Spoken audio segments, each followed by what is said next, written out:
Charlas de Ciencia.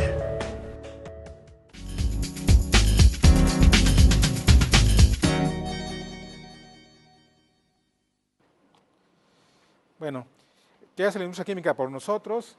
Pues casi todo lo que tenemos puesto o tenemos en nuestro hogar tiene que ver con la química.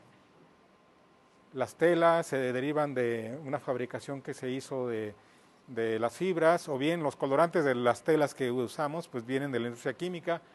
Lo que comemos ahora que viene de invernaderos pues tiene que ver con usar plásticos o usar agroquímicos para tener alta productividad en un invernadero. En fin, ustedes aquí ven una serie de cosas que vienen de la industria química. ¿Se pueden imaginar la vida moderna sin la química? Pues muchas de las cosas que ustedes usan, los teléfonos celulares, pues tienen que ser hechos de productos químicos que se desarrollaron por la tecnología, o sea, con la manera como se hacen ahora. Un teléfono celular como este era inconcebible hace 20 años. No imaginábamos que esto se pudiera hacer. ¿Y qué es la química verde? Es una filosofía de trabajo. Es una manera de pensar distinta para hacer las cosas. Significa que vamos a tratar de prevenir la contaminación en lugar de remediarla. Bueno, también remediarla se tiene que hacer, pero imagínense ustedes que en lugar de contaminar de la manera habitual como lo estábamos haciendo, ahora prevenimos desde el momento en que estamos haciendo las cosas para no contaminar. Entonces, ¿qué tenemos que usar? Productos químicos de fuentes renovables y que sean menos tóxicos, y una serie de cosas que tenemos que hacer. Reducir al mínimo o, de ser posible, eliminar por completo la contaminación desde su inicio, desde el origen.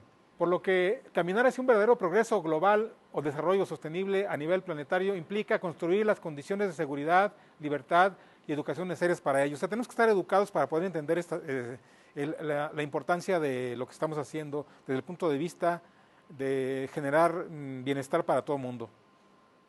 Tenemos que hacer ciencia y educación para el desarrollo. O sea, nosotros ya tenemos que tener una idea de que lo que hagamos tiene efectos y que por lo tanto tenemos que actuar en la medida de intentar tener el menor efecto negativo en el ambiente. Por lo cual, cambiar las fuentes de energía actuales por otras renovables, si bien traería numerosos beneficios económicos para algunos, pero no beneficios para otros. ¿Por qué México sigue trabajando todavía con la reforma energética para explotar fluidos que están a 4.000 metros, petróleo que está a 4.000 metros de profundidad del Golfo de México, cuando hay otras tecnologías que se pueden explotar? No quiere decir con esto de que hay que dejar la reforma energética, sino hay que hacer ambas cosas. Fuentes renovables más las cuestiones del petróleo, porque eso va a terminar siendo, va a dejar de explotarse en algún momento, aunque todavía tengamos recursos en el subsuelo. Estados Unidos está desarrollando las tecnologías renovables y está reduciendo su dependencia del petróleo.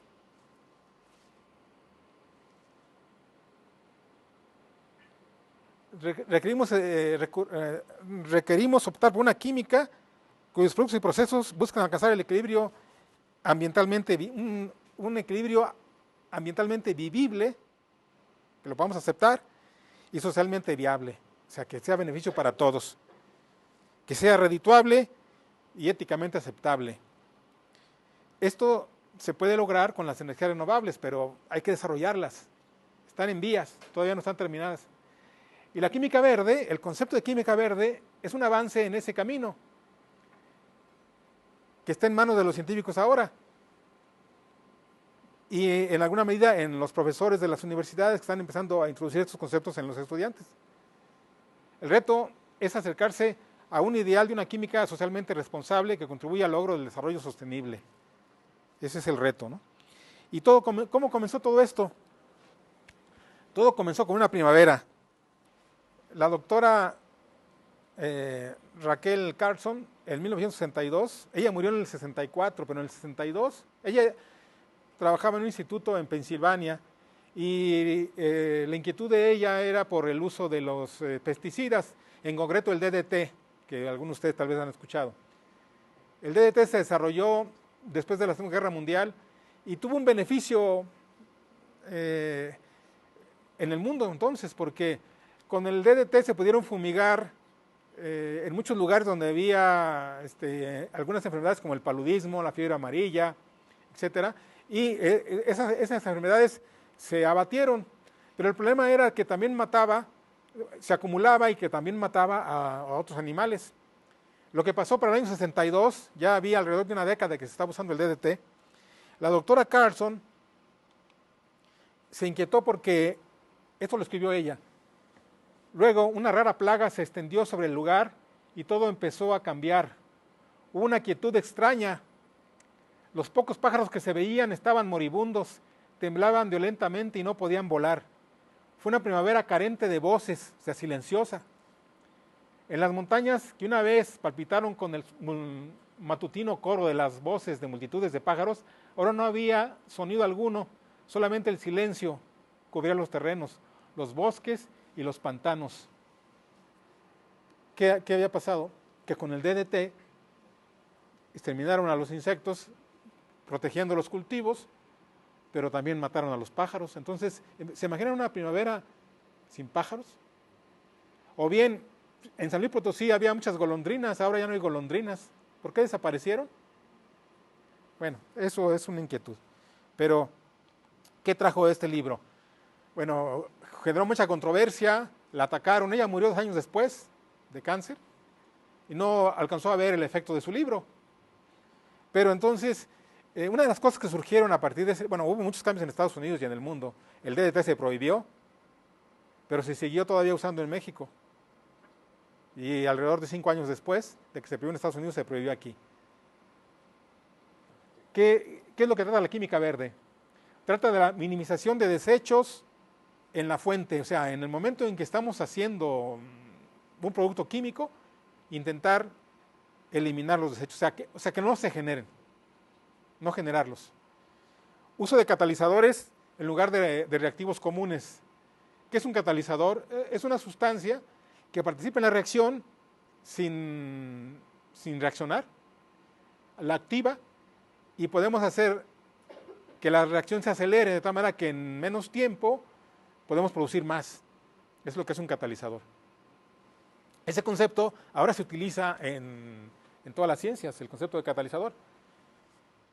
Pero es lo que es, un reactivo que participa en la reacción, pero no reacciona y la reacción la facilita, la acelera.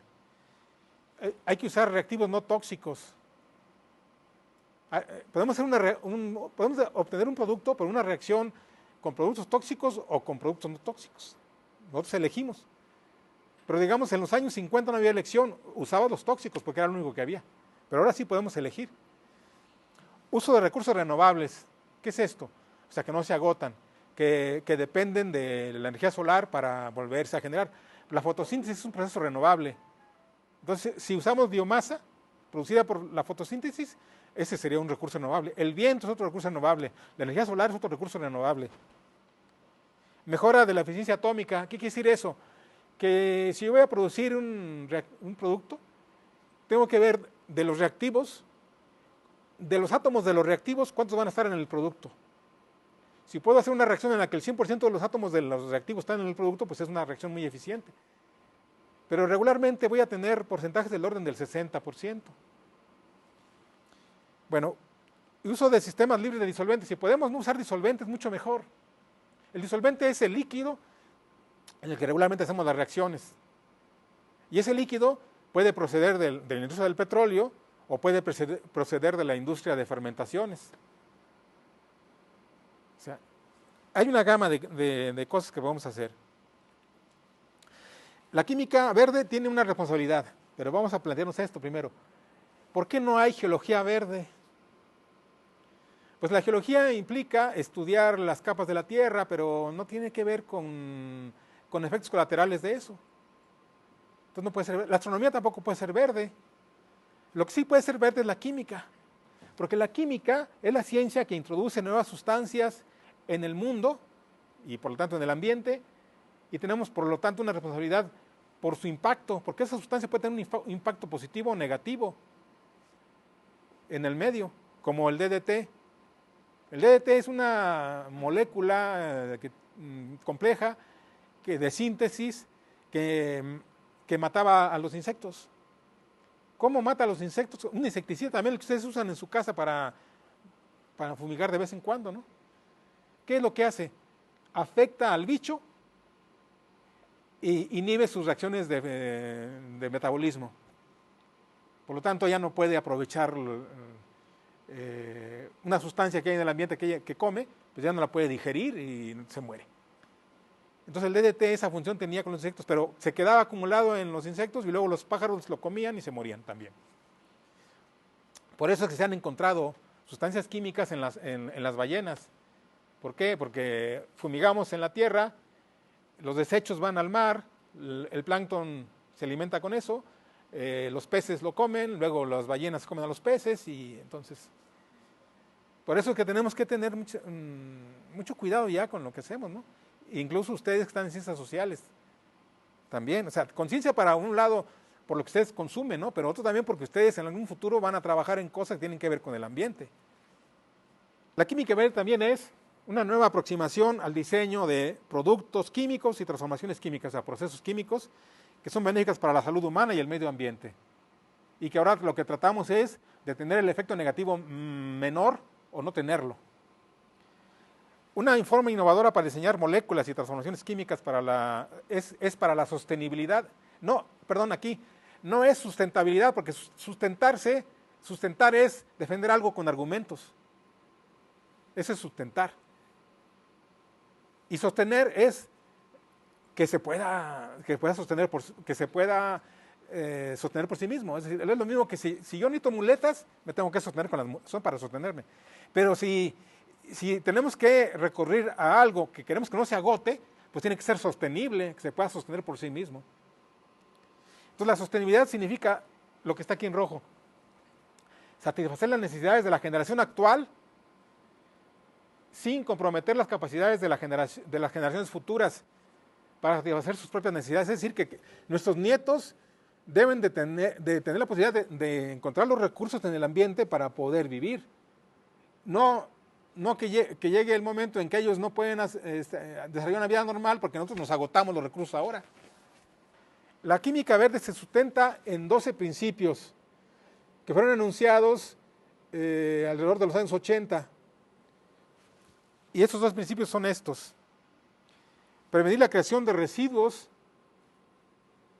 Es mejor evitar la generación de residuos que intentar limpiar después de que ya ocurrió el problema, ¿no?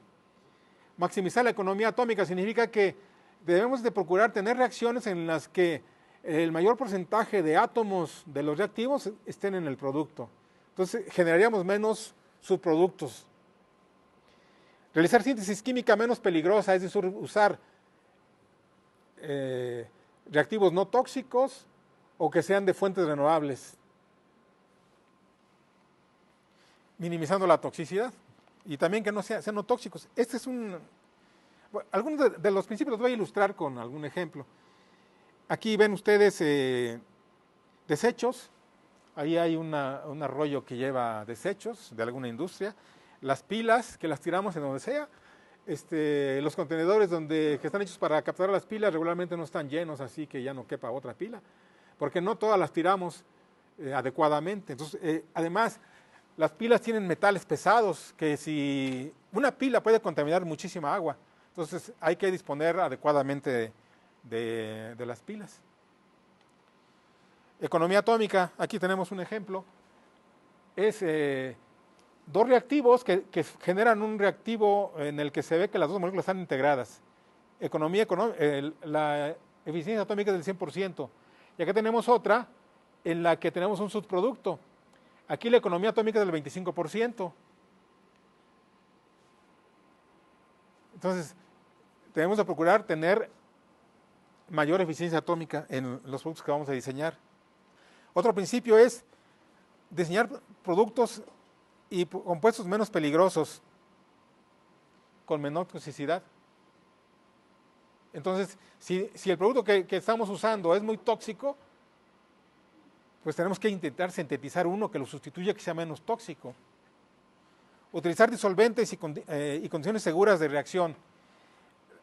Lo mejor es no usar disolventes, porque el disolvente siempre vas a tener que separarlo del producto, y ahí ya tienes un problema, porque tienes que tener un proceso de separación muy eficiente, costoso, y volver a reusar el solvente, y no siempre es posible. Cuando no es posible, tienes que enviar ese solvente a algún lugar. Diseñar para la eficiencia energética, es decir, que requiera menos energía para reaccionar el producto. O sea, tener menor impacto ambiental, etc. Tenemos que procurar esas cosas, ¿no? Y aquí tenemos el caso 5, uso de solventes y sustancias auxiliares más seguras. Hace tiempo se desarrollaron unos nuevos disolventes que se llaman líquidos iónicos. Estos son líquidos a temperatura ambiente, son sales, como el cloruro de sodio. Pero el cloruro de sodio es sólido a temperatura ambiente. Y estas sales son líquidos y son muy buenos disolventes. Tienen una baja toxicidad y se pueden separar muy fácilmente del producto. Y aquí tenemos un caso, una reacción en la que utilizamos un disolvente como un líquido iónico y tenemos un rendimiento del 90%. Luego utilizamos agua y el rendimiento sube al 97%. Agua de mar, la eficiencia baja al 88%. Y luego usamos cerveza, una cerveza de una X marca, y tiene una eficiencia del 98%. ¿Por qué razón? Pues la cerveza, ¿qué es? Alrededor de 5% de alcohol y agua y sustancias de la cebada, ¿no? Que le dan sabor y color. Pero puede ser un buen disolvente. No quiere decir que vamos a usar cerveza para fabricar cosas, pero puede tener esas cualidades. Es un diagrama del comportamiento del CO2. El CO2, que es gas, pues es un buen disolvente si se trabaja a condiciones extremas, alta presión, alta temperatura, condiciones supercríticas. Bueno, uso más eficiente de la energía. Esto lo estamos utilizando actualmente. Nuevas tecnologías para poder activar las reacciones. Lo normal es que calentemos con gas. Eso es lo más común en un laboratorio. O con electricidad, una manta de calentamiento. Pero hay otras tecnologías que ya están disponibles y que son las siguientes. Por ejemplo, infrarrojo. Utilizar radiación infrarroja para activar la reacción. La radiación infrarroja no la percibimos como calor. Hay unas lámparas rojas que se utilizan para calentar. No sé si alguien las conoce, pero esa radiación puede activar reacciones. Entonces aquí tenemos un equipo de radiación infrarroja. Este es un horno un equipo de microondas con las que usamos en la cocina. Allá lo usamos para calentar el café o calentar la comida. Y luego les voy a explicar por qué razón calienta. Pero aquí lo usamos para activar reacciones. Y este es un equipo de ultrasonido.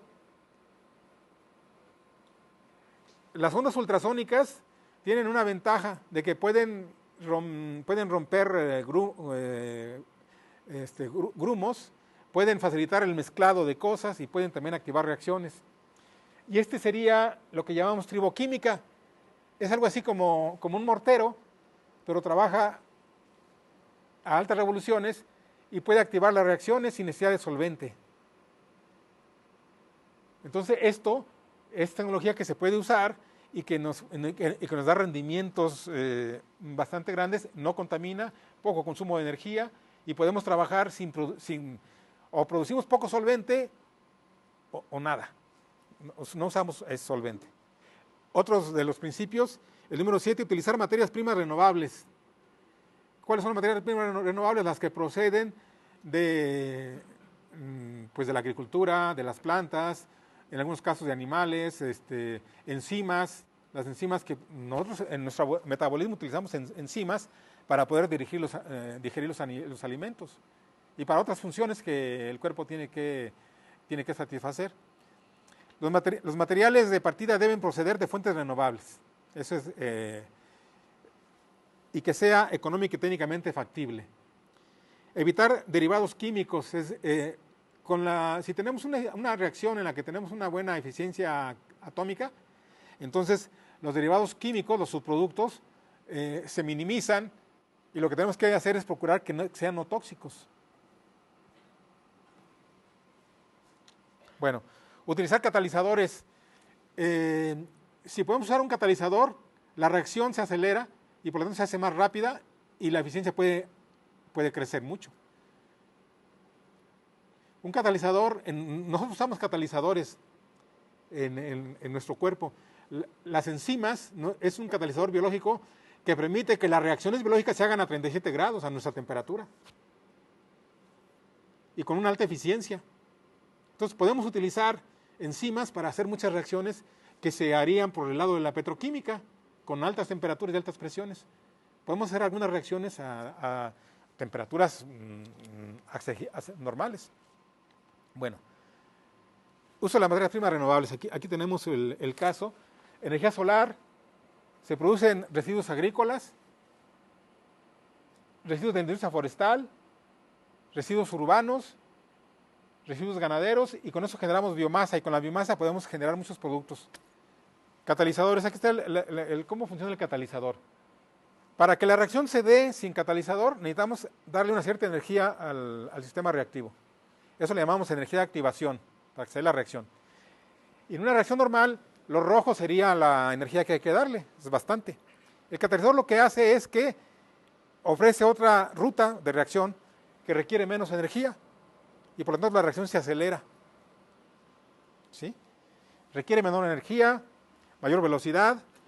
El catalizador es reciclable porque se usa, pero no participa en la reacción, en el sentido que no reacciona. Es selectivo, podemos tener un catalizador que solamente sirve para acelerar una reacción y no otra. Las enzimas así trabajan. Las enzimas es como una llave y una cerradura. ¿Sí?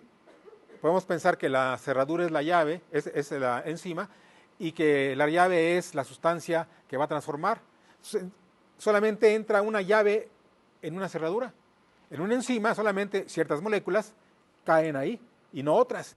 Solamente acelera dependiendo del tipo de enzima, solamente va a acelerar ciertas reacciones y no va a acelerar otras.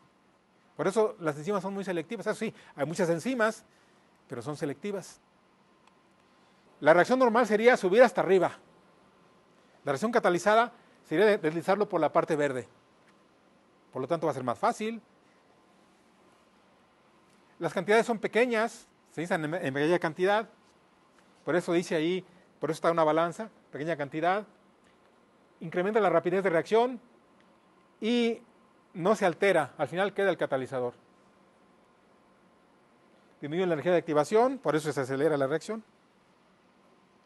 Bueno, los otros principios son el 10, diseñar productos fácilmente degradables al final de la vida útil, monitorear los procesos químicos en tiempo real para evitar la contaminación, prevenir accidentes, es decir, si puede ocurrir un accidente con los productos que estamos manejando, hay que prevenir el accidente y cómo se podría resolver el problema. ¿Sí? Bueno, el 11 aquí está ilustrado. Análisis en tiempo real de los procesos. ¿Eso cómo lo hacemos? Pues con la tecnología que hay ahora, los equipos pueden analizar la reacción en línea. Hay equipos que, por ejemplo, este que está aquí, el de NMR, resonancia magnética nuclear, es como la resonancia magnética que ustedes conocen para de tratamiento médico, eso de que te hacen como cortes en el cuerpo y pueden ver las lesiones que tienes, ¿no? La resonancia magnética también se usa para análisis y es un método bastante bueno que te da una idea de lo que tienes, ¿no? La concentración, qué sustancias son, puede identificar las sustancias. ¿Sí? Entonces, la química verde, entonces, en resumen, trata sobre reducir desechos, reducir la cantidad de materiales que utilizamos, reducir la generación de residuos peligrosos, los riesgos ambientales o de accidentes se reducen, la energía también se usa en menor cantidad, y los costos, pues lógicamente, si uno desarrolla un proceso por química verde, el costo del proceso, bueno, podrá ser más caro en el sentido del desarrollo, pero una vez que está usándose, pues va a ser más económico, más redituable desde el punto de vista económico. Bueno, ¿por qué la necesitamos? Pues porque en la vida cotidiana, las comunidades que ustedes ven ahora, en parte se deben a que los procesos químicos son mucho mejores, tenemos mejores productos, más limpios. Esa es la ventaja de los países como Estados Unidos y Europa, que ellos estas cosas las están desarrollando. Y eso es lo que mantiene la competitividad de estos países con respecto de China. China también está dando muchos avances en ese sentido. En algunos años estos países van a estar al primer nivel, o ya lo están. Y nosotros tenemos que ponernos también a competir en ese ámbito. Entonces tenemos que desarrollar estas tecnologías. El costo de usar materiales peligrosos, pues es almacenamiento, el transporte, tiene que ser con mucho cuidado. La disposición, tienes que pagar para un confinamiento, para que se lo lleven. Costos regulatorios, cuestiones de leyes y que tienes que pagar ahora para que alguien te administre el sistema, te resuelva de los problemas legales que te metes con esto. Liabilidad, o sea, además los productos químicos fácilmente se pueden disolver por una lluvia, se lavan, etcétera, lixiviación. Seguridad y salud laboral, o sea, tienes que tener también equipos de seguridad para tus trabajadores. La empresa, si es una empresa química, ustedes se acordarán de algunas empresas aquí en San Luis Potosí que les tiraban mucho porque generaban aparentemente contaminación. Entonces también tienes que cuidar la reputación de la empresa. Relaciones con la comunidad, luego a veces son muy tensas. Y si seguimos procesos de química verde, pues esos problemas se minimizan. Vamos a ver aquí el caso para llegar a algo que ustedes utilizan, que es microondas. El calentamiento convencional contra las fuentes alternas de energía. Las necesidades de calentamiento de ustedes en su casa son semejantes a las de un laboratorio. El calentamiento convencional es utilizar gas, mechero de Bunsen en el laboratorio y la hornilla, la estufa en su casa. Baño de aceite, baño María en su casa, acá puede hacer baño de aceite para tener temperaturas más altas. Manta de calentamiento, que sería una parrilla eléctrica en su casa, ¿no? O sea, tenemos gas, un líquido muy caliente que hay que calentarlo con gas y electricidad para calentar convencional. Fuentes alternas de energía sería utilizar microondas, que ustedes lo usan en su casa. Ultrasonido, que eso no lo utilizan en su casa, pero es otra técnica para activar reacciones, no tanto calentar, pero para activar. La luz del sol o la luz ultravioleta. La luz del sol o ultravioleta se utiliza para reacciones fotocatalíticas. Es otra técnica verde que está en desarrollo y que en la universidad hay profesores que están haciendo eso. Infrarrojo, que lo estamos usando nosotros para activar reacciones. Electroquímica, que hay profesores también que están usando electroquímica porque es una vía de hacer reacciones más rápidas, usar electricidad en una solución. Bueno, y aquí tenemos el caso microondas, ahí ven un equipo de microondas. Un baño de aceite sería un recipiente con aceite que calentamos por electricidad y un medio que se está calentando dentro de él, ¿no? Una manta de calentamiento y el mechero Bunsen. ¿Cómo hacemos síntesis química limpia usando los métodos alternos de reacción? Las fuentes alternas pues son las que ya mencionamos en el otro caso. Microondas, ultrasonido, luz del sol y ultravioleta e infrarrojo. Y los medios alternos de reacción, o sea, otros medios para hacer reacciones, sería utilizar fluidos supercríticos, que ahorita lo explico brevemente. Fluidos supercríticos es, todas las sustancias se comportan como líquido y gas, sólido, líquido y gas, todas las sustancias puras, ¿sí? Y todas tienen un punto crítico, que es el punto de mayor presión y temperatura en el cual coexisten el líquido y el vapor. Por encima de esa temperatura y esa presión, solamente hay un fluido. Ya no hay ni líquido ni vapor, solamente hay un fluido. Bueno, los líquidos en ese estado funcionan como muy buenos disolventes, ¿sí? Entonces conviene trabajar para hacer ciertas reacciones o ciertas extracciones, conviene trabajar en esas condiciones. Los líquidos iónicos son sales orgánicas, como la sal, como el cloruro de sodio, pero que a diferencia del cloruro de sodio, son líquidos a temperatura ambiente. Y se puede hacer casi un líquido iónico para cada problema. Hay muchísimos. Son no tóxicos o baja toxicidad, y como son líquidos, tú puedes hacer una extracción con luego simplemente utilizas otro extractante para sacar tu sustancia y tu solvente, que es el líquido iónico, quedó tal cual para volver a reusarse muchas veces. Agua, pues agua es un disolvente universal. El polietilenglicol La sustancia que utilizan en los radiadores de su automóvil es una sustancia verde, fosforescente, ¿la han visto? Ese es etilenglicol. Si lo polimerizamos, obtenemos, y además el etilenglicol tiene un comportamiento semejante y tiene un sabor dulzón. Por eso le gusta a los perros cuando hay un derrame de esto. Lo lamben. Tiene un sabor dulzón. Es una especie de azúcar de pequeño tamaño, molécula pequeña. El azúcar es más grande. ¿Sí? Pero este compuesto es biodegradable, el polietilenglicol se polimeriza, es biodegradable y es muy buen disolvente. Se pueden hacer reacciones con él. Y lo otro es no usar disolventes para hacer reacciones. ¿Cómo ocurre una reacción química?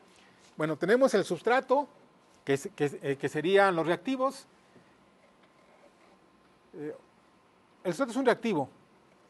Podemos tener sustratos en el sentido de reacciones biológicas, azúcares, y tener además reactivos. Bueno, condiciones de reacción adecuadas significa tener una temperatura y una presión y tener tiempo para que la reacción se dé, con la concentración adecuada, un pH. El pH tiene que ver con la acidez o basicidad del medio. El agua tiene un pH neutro, el agua tiene un pH neutro, pero si tiene cosas disueltas, puede ser agua de limón, por ejemplo, ustedes hacen agua de limón, le ponen el limón es ácido, entonces el agua de limón es ácida, ligeramente. ¿Sí? Entonces, eso facilita o inhibe reacciones. Entonces tenemos que tener una acidez, una alcalinidad adecuada para la reacción. El catalizador, que nos puede acelerar la reacción.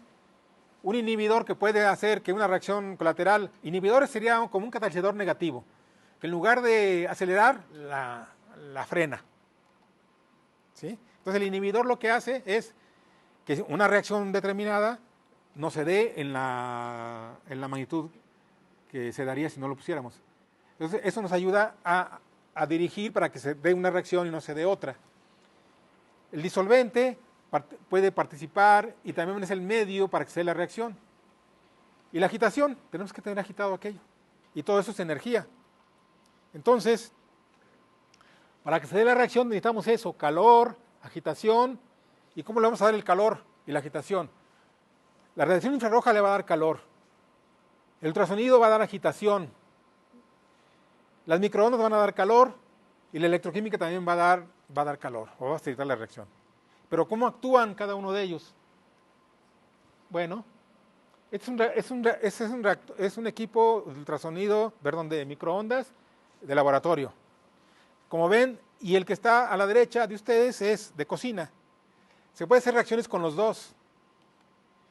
Esto es radiación infrarroja de la lámpara esta que ustedes conocen. Y este es el equipo que usamos en el laboratorio. Y ahí están los matraces en los que ocurre la reacción. Este es un equipo de ultrasonido. Lo que ven ustedes ahí es una sonda de ultrasonido. Esto. Aquí esto vibra vibra muy rápido y eso genera ondas en el medio que ayuda a facilitar el mezclado, pero también le da energía para que reaccione.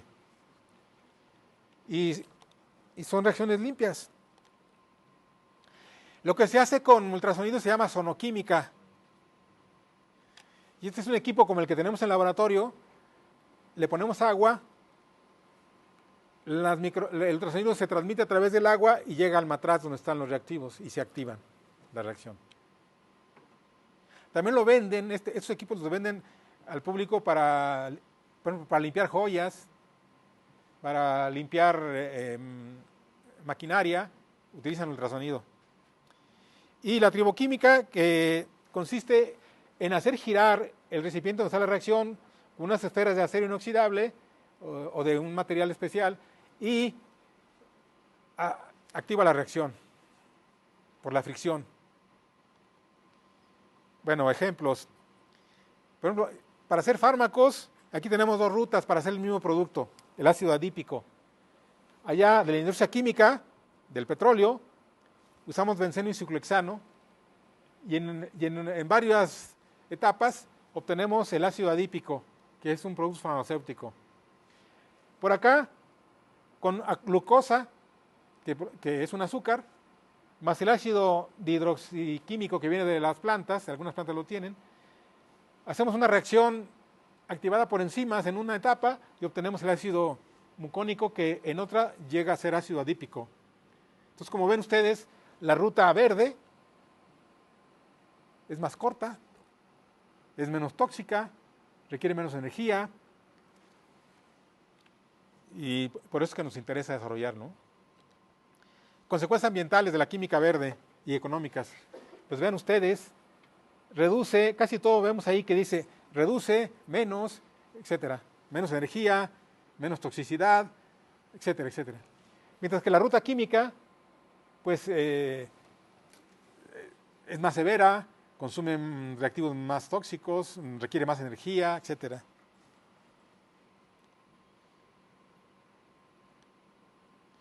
Microondas en la síntesis química. Bueno, esta es la historia, pero no los voy a cansar con esto. Este señor que lo inventó, pero este es el primer horno de microondas para calentar, pero era del tamaño de un refrigerador de los grandototes. Era muy grande. No era nada práctico ni nada barato. Consumo de energía, vean el consumo de energía, calentar con una manta eléctrica, calentar con baño de aceite, estos son energía. Microondas es como una cuarta parte de calentar con electricidad y como una quinta parte de utilizar calentamiento convencional.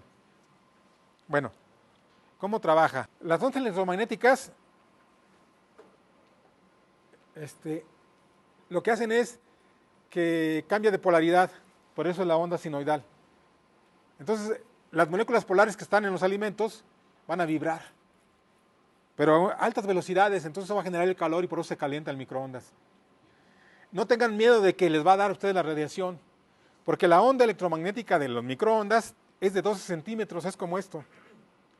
Así de larga es la onda. Entonces, en los hoyitos que tiene el microondas no cabe la onda, no puede salir. ¿Sí? Bueno, pero vamos a las conclusiones. La química de microondas tiene ventajas. Acelera la velocidad de reacción, tiene alto rendimiento, calienta uniformemente porque se calienta dentro del fluido. En cambio, cuando calentamos de otra manera, calentamos desde fuera hacia adentro. ¿Sí? Tiene alta reproducibilidad, bueno, etcétera. El reto es escalarlo a nivel industrial. Y bueno, y la química verde no es la solución a todos los problemas, pero es una aproximación más fundamental para prevenir la contaminación. Y es una vía limpia, y en la medida en que se desarrolle y que eso pase a la industria, vamos a tener una industria química más limpia y amigable, y vamos a obtener muchos productos químicos que ahora son inconcebibles y que van a ser económicos. Por ejemplo, las cuestiones farmacéuticas, productos químicos que tú te puedas tomar el medio en el cual debes de ingerirlo, pero que solamente actúe en el lugar donde debe de actuar. Eso, hay gente en la facultad investigando esas cosas, o sea, biosensores. Imagínate que tú pones en un biosensor una sustancia química, te la tomas y va pero en una unidad a escala nanométrica, ya no he oído ustedes hablar de la nanotecnología, y que cuando llega al punto donde debe de actuar, ahí es donde se va a liberar. Entonces no tenemos que tomar pastillas en las que nos tomamos dosis enormes de sustancias que la mayoría la desechamos después, ¿no? Eso es lo que sucede con la química, con la farmacia convencional. Tomamos dosis muy grandes para que tenga efecto, pero si diseñamos cosas con la tecnología de química verde, de tal manera que tú puedas tomarte una pequeña dosis en un cierto formato, en una cierta pastilla o de cierta manera, que ésta actúe en donde debe de actuar, entonces vamos a tomar dosis muy, muy pequeñas y no vamos a contaminar el ambiente, porque todo lo que desechamos va a dar al ambiente. Y eso va a dar luego al mar, y por eso encontramos que los animales marinos tienen acumulados productos que usamos acá en la tierra, ¿no? Bueno, espero que esto les haya dejado una inquietud. Ya pues ustedes pueden buscar en internet más cosas sobre química verde y ya se enterarán de más cosas, ¿no? Pues muchas gracias.